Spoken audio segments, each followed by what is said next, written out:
दोस्तों, हम देखने वाले हैं मध्य प्रदेश का करंट अफेयर। क्योंकि आपको पता है आगामी जो भर्ती मध्य प्रदेश की जो मध्य प्रदेश पुलिस कांस्टेबल है वो रहने वाली है। तो अगर हम बात करें करंट अफेयर की तो दोस्तों हम 1 जुलाई से 7 जुलाई 2025 तक देखने वाले हैं और ये हमारा जुलाई का फर्स्ट वीक रहने वाला है। और दोस्तों अगर आपको तैयारी बहुत ही अच्छे तरीके से करना है तो आपको पूरा वीडियो देखना पड़ेगा और आपको नोट्स ज़रूर बनाना है। लगभग 5 से 6 क्वेश्चन आपको एग्जाम में देखने को मिलने वाले हैं। तो दोस्तों आप मध्य प्रदेश अगर पुलिस भर्ती की तैयारी कर रहे हैं कांस्टेबल की तो आपको चैनल सब्सक्राइब जरूर कर लेना है, क्योंकि यहाँ पे आपको हर वीकली मध्य प्रदेश का करंट अफेयर देखने को मिलने वाला है। तो देख लेते हैं हम 1 जुलाई से 7 जुलाई तक का करंट अफेयर।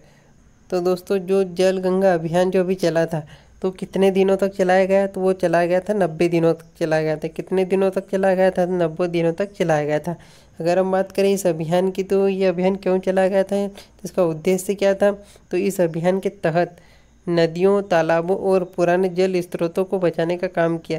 यानी जल गंगा अभियान के तहत क्या है, जो पुरानी नदियाँ, तालाब और जो पुराने जल स्रोत हैं उनको बचाने का काम किया गया है।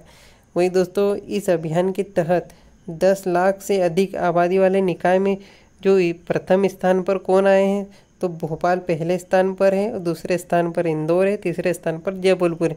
और दोस्तों ये 10 लाख से अधिक आबादी वाले निकायों की मैं बात कर रहा हूँ। इसमें पहले स्थान पर भोपाल आया है, दूसरे पे इंदौर, तीसरे पे जबलपुर। वहीं अगर हम बात करें 1 लाख से 10 लाख आबादी वाले निकाय की बात हो रही है, यहाँ 10 लाख से अधिक में दोस्तों ये वाले हैं जो मैंने आपको बताए हैं, भोपाल, इंदौर, जबलपुर। वहीं अगर आपसे पूछे 1 लाख से 10 लाख आबादी वाले निकायों में प्रथम स्थान, द्वितीय स्थान, तीसरे स्थान पर कौन है, तो पहले स्थान पर आपका उज्जैन है और दूसरे पे खंडवा और तीसरे पे क्या है, छिंदवाड़ा है। इसी के बाद हम दोस्तों देख लेते हैं कि वहीं बात करें 1 लाख से कम आबादी वाले निकाय में पहले स्थान पर कौन सा है जिला है, तो पहले स्थान पर टीकमगढ़ है। कौन सा है? टीकमगढ़ है। वहीं टॉप जिले की बात करें, यानी ये टॉप जिले में दोस्तों पूरे मध्य प्रदेश की बात कर हो रही है। पूरे मध्य प्रदेश में अगर टॉप जिले कौन से आए हैं, तो पहले स्थान पे खंडवा है, दूसरे पे बालाघाट है और तीसरे पे रायसेन है। यानी खंडवा, बालाघाट और रायसेन। तो दोस्तों आपको समझ में आ गया होगा मैंने किस तरीके से आपको बताया। इसके बाद हम देख लेते हैं और दोस्तों जल गंगा अभियान जैसे ही ख़त्म हुआ उसके बाद एक नई योजना फिर से शुरू की गई। तो कौन सी शुरू की गई? तो एक बगिया माँ के नाम योजना का क्या है, शुभारंभ हो गया है। तो और ये कब से कब तक चलने वाला है? तो 30 जून से 15 अगस्त तक चलने वाला है। यानी 30 जून से 15 अगस्त तक चलेगा ये।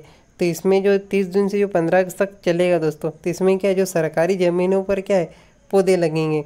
यानी 30 जून से 15 अगस्त तक सरकारी ज़मीनों पर पौधे लगेंगे। इसी के बाद फिर 15 अगस्त से 15 सितंबर तक ये योजना एक बगिया माँ के नाम पर योजना चलाई जाएगी, जो 15 अगस्त से 15 सितंबर तक। और इसमें क्या है, फिर निजी ज़मीनों पर पौधारोपण होगा। यानी 30 जून से 15 अगस्त तक सरकारी ज़मीनों पर पौधारोपण होगा, फिर 15 अगस्त से 15 सितंबर तक निजी ज़मीनों पर पौधारोपण होगा। यानी एक बगिया माँ के नाम ये योजना चलने वाली थी। कब तक चलने वाली थी? आपके 15 सितंबर तक चलने वाली। और कब प्रारंभ हुई है? 30 जून से प्रारंभ हुई है। और इसमें 900 करोड़ रुपए का खर्च लगेगा। इसके अलावा 30,000 हेक्टेयर ज़मीन हरियाली विकसित होगी। यानी इस योजना के तहत 30,000 हेक्टेयर ज़मीन हरियाली विकसित होगी। इसके बाद हम देख लेते हैं कि भारत का डेयरी कैपिटल, दूध की राजधानी बनाया जाएगा। यानी भारत का डेयरी कैपिटल या दूध की राजधानी बनाया जाएगा। किसको बनाया जाएगा? तो मध्य प्रदेश को बनाया जाएगा। किसे बनाया जाएगा? तो मध्य प्रदेश को बनाया जाएगा। वहीं पशुपालन व डेयरी विभाग का परिवर्तित नाम क्या कर दिया? यानी जो पशुपालन व डेयरी विभाग इसका नाम बदलकर क्या कर दिया है, तो पशुपालन, डेयरी और गोपालन विभाग। यानी जो गोपालन दोस्तों शब्द दिख रहे हो आप, इसको क्या है, इसमें जोड़ा गया है। किसको जोड़ा गया है? तो गोपालन शब्दों को जोड़ा गया। तो नया नाम क्या हो गया है? पशुपालन, डेयरी एवं गोपालन विभाग इसका नाम हो गया है। वहीं अगर हम बात करें वर्ष 2022-23 में पशुपालन विभाग का बजट सिर्फ कितना था? तो 300 करोड़ था। और अब इसे बढ़ाकर कितना कर दिया है? तो अब इसे बढ़ाकर कितना कर दिया? तो 2600 करोड़ रुपए कर दिए दोस्तों। और दोस्तों ये भी आपको पता होना चाहिए, क्योंकि जो कुछ एग्जामों में से पूछ लेता है कि बजट कितने करोड़ का कर दिया है यहाँ पर है, तो आपको पता होना चाहिए 2600 करोड़ रुपए का क्या इसे कर दिया है। ये दोस्तों रानी दुर्गावती जी और वाइल्ड लाइफ रिसर्च सेंटर बनेगा। रिसर्च दोस्तों क्या है, ये रिसर्च है। तो रानी दुर्गावती जी और वाइल्ड लाइफ रिसर्च सेंटर बनेगा। कहाँ बनेगा? तो ये आपका बनेगा जबलपुर में बनेगा। कहाँ बनेगा आपका? ये जबलपुर में बनेगा। इसके बाद हम देख लेते हैं कि शिशु मृत्यु दर में देश में पहले स्थान पर कौन सा राज्य होगा। यानी जो शिशु मृत्यु दर में देश में पहले स्थान पर कौन सा राज्य हो गया, तो ये अपना हो गया है मध्य प्रदेश। कौन सा हो गया है, मध्य प्रदेश। और मध्य प्रदेश का शिशु मृत्यु दर अभी कितना हो गया, वर्तमान में कितना हो गया, 40। इसके बाद हम देख लेते कि बाघों के लिए देश में प्रथम स्थान पर है, यानी जो बाघों के लिए देश में प्रथम स्थान पर कौन है, तो कान्हा टाइगर रिजर्व है। कौन है दोस्तों, कान्हा टाइगर रिजर्व। और ये कहाँ का है, ये आपका मध्य प्रदेश का है। तो कान्हा टाइगर रिजर्व पहले स्थान पर। वहीं दूसरे की बात पे करें तो दूसरे स्थान पर कौन है देश में, तो पेंच है। और ये भी कहाँ पे दोस्तों, ये भी अपने मध्य प्रदेश में। इसी के अलावा तीसरे स्थान पर कौन सा है, तो जिम कार्बेट है। और जिम कार्बेट ये कहाँ का है दोस्तों, ये आपका है यूपी का। कहाँ, यानी उत्तर प्रदेश का। वहीं चौथे नंबर पे मुदुमलाई, यानी और ये कहाँ का है, तो ये आपका है तमिलनाडु में। वहीं पाँचवें नंबर पे कौन सा है देश में, तो ये है बांधवगढ़। और बांधवगढ़ कहाँ पे दोस्तों, ये भी आपका है मध्य प्रदेश में।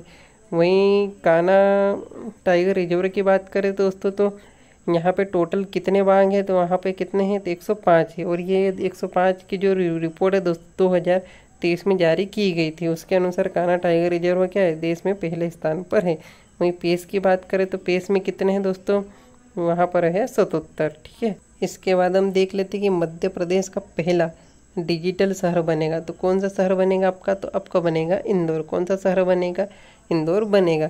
और भारत का पहला QR आधारित एड्रेस सिस्टम लॉन्च किया, तो किसने कहाँ पे किया गया है, तो ये भी किया गया इंदौर। और दोस्तों दोनों एक ही है, लेकिन मैंने दोनों क्वेश्चन अलग तरीके से बना दिया ताकि आपको एग्जाम में किसी तरीके से पूछे आपको कंफ्यूज नहीं होना है। तो मध्य प्रदेश का पहला डिजिटल शहर बनेगा, तो कौन सा बनेगा, इंदौर। और भारत का पहला QR आधारित एड्रेस सिस्टम लॉन्च किया, तो कहाँ पे किया है, तो ये भी आपका है इंदौर। और दोस्तों मैं आपको एक बार समझा देता हूँ इसमें, तो इसमें क्या होने वाला है, इसमें हर घर एक यूनिक डिजिटल एड्रेस होगा। यानी हर घर का क्या है, एक यूनिक डिजिटल एड्रेस होगा। और वहाँ पे क्या है, एक धातु की एक प्लेट लगाई जाएगी, जिसमें क्या है GPS आधारित पर कोड प्लेट लगाई जाएगी। इसमें स्कैन जैसे मतलब जैसे ही इसको स्कैन करेंगे तो उसमें क्या दिखेगा आपको, मालिक का नाम हुआ, जैसे इमरजेंसी नंबर हुआ, लोकेशन हुआ, टैक्स की स्थिति हुई, बिजली बिल और पानी का बिल हुआ आदि का पता लग सकता है। यानी जो ये प्लेट की धातु हर घर के बाहर एक लगाई जाएगी, जिसमें क्या एक यूनिक डिजिटल उसमें क्या एड्रेस होने वाला है। और जो वो क्या है GPS आधारित रहने वाला है। तो आपको दोस्तों समझ में आ गया होगा। इसके बाद हम देख लेते हैं कि मैजिक ऑफ महेश्वर उत्सव आयोजित हुआ, तो ये कहाँ पे हुआ, तो ये मृगनयनी कॉम्प्लेक्स महेश्वर, यानी महेश्वर में ये आयोजित हुआ। और ये कब से कब तक चलाया जाएगा, तो 4 जुलाई से 12 जुलाई तक ये चलाया जाएगा। इसके बाद हम देख लेते हैं कि खगोल शास्त्रियों का तीर्थ बनेगा, यानी जो खगोल शास्त्रियों का तीर्थ बनेगा, तो कहाँ बनेगा, तो आपका बनेगा उज्जैन में बनेगा। कहाँ बनेगा आपका, ये उज्जैन में बनेगा। वहीं देश की 6ठी वेधशाला बनेगी, यानी जो देश की 6ठी वेधशाला है वो कहाँ बनेगी, तो ये उज्जैन के पास कौन सा गांव, डोंगला गांव। कौन सा गांव दोस्तों, डोंगला गांव में बनेगा। वहीं डोंगला गांव भारत के नए टाइम रेफरेंस पॉइंट के रूप में क्या है, विकसित किया जा रहा है। और यहाँ सूरज की छाया रुक जाती है, तो इसलिए यहाँ पर क्या है, 6ठी वेधशाला बनने जा रही है। वहीं अगर वेधशाला की बात करें दोस्तों कहाँ कहाँ पर है, 6ठी तो आपकी मध्य प्रदेश के डोंगला गांव में बन रही है, लेकिन 5 और कौन सी वो भी मैं आपको बता देता हूँ। तो वे एक है जयपुर में, दूसरी दिल्ली में, तीसरी बनारस में, फिर उज्जैन में, फिर मथुरा में। और अभी कहाँ हाल ही में बनने वाली है, तो ये आपके बनने वाली है मध्य प्रदेश के उज्जैन के डोंगला गांव में बनने वाली है। इसके बाद हम देख लेते हैं कि भोपाल में 200 फीट लंबी painting world book of record London में जिसका नाम दर्ज हो गया है। तो किसकी पेंटिंग थी दोस्तों, वो मैं आपको बता देता हूँ। तो पत्रकार राज सैनी ने पेंटिंग बनाई, यानी जो 200 फीट लंबी जो पेंटिंग थी जिसका क्या है world book of record London में नाम दर्ज हुआ है। तो किसने बनाई थी, तो राज सैनी ने बनाई थी। और किसकी बनाई थी, तो प्रधानमंत्री नरेंद्र मोदी की जीवन और कार्यशैली पर आधारित 200 फीट लंबी पेंटिंग ये बनाई गई थी। और यह पेंटिंग क्या है, modes of Narendra Modi theme पर आधारित थी। और इसे क्या है 1 कैरेक्टर 1 कैनवास और 1 आर्टिस्ट कैटेगरी में क्या है शामिल किया गया। तो भोपाल में 200 फीट लंबी पेंटिंग बनाई गई थी जिसको क्या है world book of record London में नाम इसका दर्ज हुआ। किसने बनाई थी, राज सैनी ने बनाई थी। और किसकी बनाई थी, नरेंद्र मोदी की जीवन और कार्यशैली पर आधारित बनाई थी। इसके बाद हम देख लेते हैं दोस्तों कि सामाजिक समरसता कार्यक्रम आयोजित हुआ। तो कहाँ पे हुआ ये आपका, तो ये आपका हुआ था ग्वालियर में हुआ था। कहाँ पे हुआ था, तो ये आपका हुआ था ग्वालियर में हुआ था। फिर वही बात कर लेते हैं, महू रेलवे स्टेशन का नाम बदल कर रखा जाएगा, यानी जो महू का जो रेलवे स्टेशन है उसका जो नाम है बदल कर अब क्या रखा जाएगा, तो उसका जो नया नाम बदल कर रखा जाएगा अम्बेडकर नगर स्टेशन। क्या रखा जाएगा? अम्बेडकर नगर स्टेशन। और किसका नाम बदला जाएगा? महू रेलवे स्टेशन का। और नवीन नाम क्या रखा जाएगा? अम्बेडकर नगर स्टेशन रखा जाएगा। ठीक है दोस्तों। वहीं बात करें मध्य प्रदेश के सबसे, यानी जो मध्य प्रदेश के सबसे लंबे फ्लाईओवर का नाम बदल कर रखा जाएगा। जो मध्य प्रदेश का सबसे लंबा क्या है? फ्लाईओवर। और ये कहाँ पे दोस्तों? ये आपका है भोपाल में। उसका नाम भी परिवर्तित करके क्या रखा जाएगा? तो डॉक्टर अंबेडकर। क्या रखा जाएगा? डॉक्टर अंबेडकर के नाम पर रखा जाएगा। इसी के लिए अगर हम बात करें कि जो अंबेडकर इंटरनेशनल रिसर्च सेंटर और स्मारक संग्रहालय कहाँ पर बनेंगे, तो ये भी आपके बनेंगे महू में। कहाँ पे बनेंगे दोस्तों? महू पे। और ये महू दोस्तों वही स्थान है जहाँ पे क्या है? डॉक्टर भीमराव अम्बेडकर की क्या है?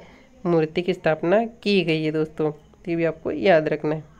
इसके बाद दोस्तों हमारा वीडियो यहीं पे समाप्त होता है। और दोस्तों आपको वीकली करंट अफेयर चाहिए तो आपको चैनल को सब्सक्राइब जरूर करना है और लाइक और शेयर जरूर करें, ताकि और बेहतर मैं आपके लिए मेहनत कर सकूं। धन्यवाद दोस्तों। ठीक है, और मिलते हैं अगले वीक में दोस्तों। आपको मध्य प्रदेश का करंट अफेयर बहुत ही शानदार तरीके से देखने को मिलने वाला है, तो आपको चैनल को सब्सक्राइब जरूर करना है।